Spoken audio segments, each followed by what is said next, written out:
welcome to Vegas Variety. Yay! Hi, Welcome back. So today, Christine, what are we talking about? Oh, yes. So today is a favorite topic of mine. It is called self-care, but there's a little bit of a twist. It's self-care kind of like versus self-love. And, for some people, it's like, oh, I just got to go get do a bubble bath or go for a massage. But actually, the best form of self-care is when it's rooted in self-love, meaning you put you first. You take care of you first, and not in a selfish way, but actually in a selfless way. You take care of yourself. That way you're better equipped to do all the jobs that you have to do, like be a mom or go to work. And Exactly. I love that notion because sometimes we take for granted of taking care of ourselves because we are mothers, we're wives, we're daughters, we're sisters, so we're always giving ourselves to other people instead of taking care of ourselves first. My favorite thing is just to have alone time. I just want to be alone sometimes. Yes, I totally get that of wanting to be alone. I mean, to me, prior to pre-quarantine time, it was hard to have that time to yourself. To even get a manicure or a pedicure, I always felt like it's a waste of my time, believe it or not, even just getting a haircut. It was so bad. Like I would have to sit there for a couple hours when I could do something else. I always felt that way. So I always feel like self-care is actually more of a necessity. Because if we go for like weeks or months without ourselves grooming or really taking care of ourselves, then we don't portray that good energy or good vibe, so it's really important to take care of ourselves. And it's ironic because especially as mothers, I think just women in general, because we're born to care and to give. Why do we do it to everybody else? We make sure our cars have gas. We make sure that our children get their haircuts. But us, it's like, oh, I'll eat later. You guys go ahead and eat first, and I'll eat later. I don't know why we put ourselves last. It's that act of selfless love. And I don't know about you guys, but when I do that, then I'm bitter afterwards. See, you guys get to eat, and mommy doesn't get to eat. But I'm the one who told them to do that.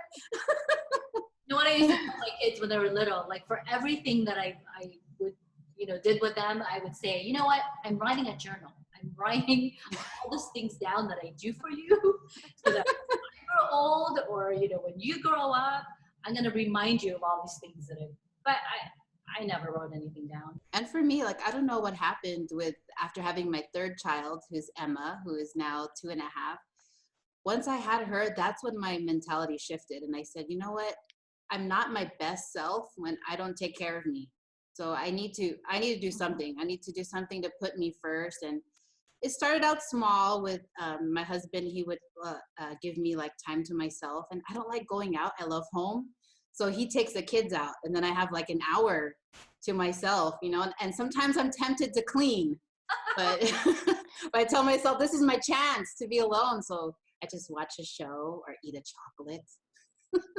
No, and it's just basically taking that time for yourself to just recuperate and just not Feel really good. think of anything except for yourself. Yes. Yeah, I believe it or not, like I would have to write it down to like stick to it. Today I'm going to do this for me. Yeah, and that's okay.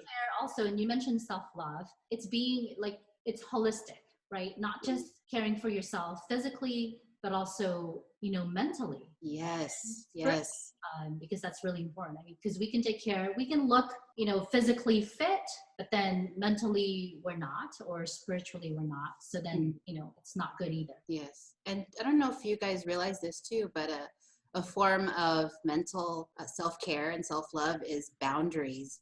Boundaries, even in your calendar, not putting too many things down, not committing to too many things, saying no. There's so much power to that. And that's a form of self-love because you're setting boundaries for you, for your heart and your mental space. How is that possible? I have like a million things. I'm multitasking every minute of the day.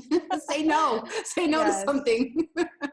It's hard to say no. Like I always want to be able to please people and help people, but I am learning, because that is part of caring for yourself, because you Yes. too much on your plate, too much on your to-do list. Then it doesn't really help anybody because you're splitting yourself among all those different things, all those different Yes. tasks. So that's a lot of information. We can talk on and on forever about self-care and self-love, but we do need to get head to a break. Stay with us here on Vegas Variety.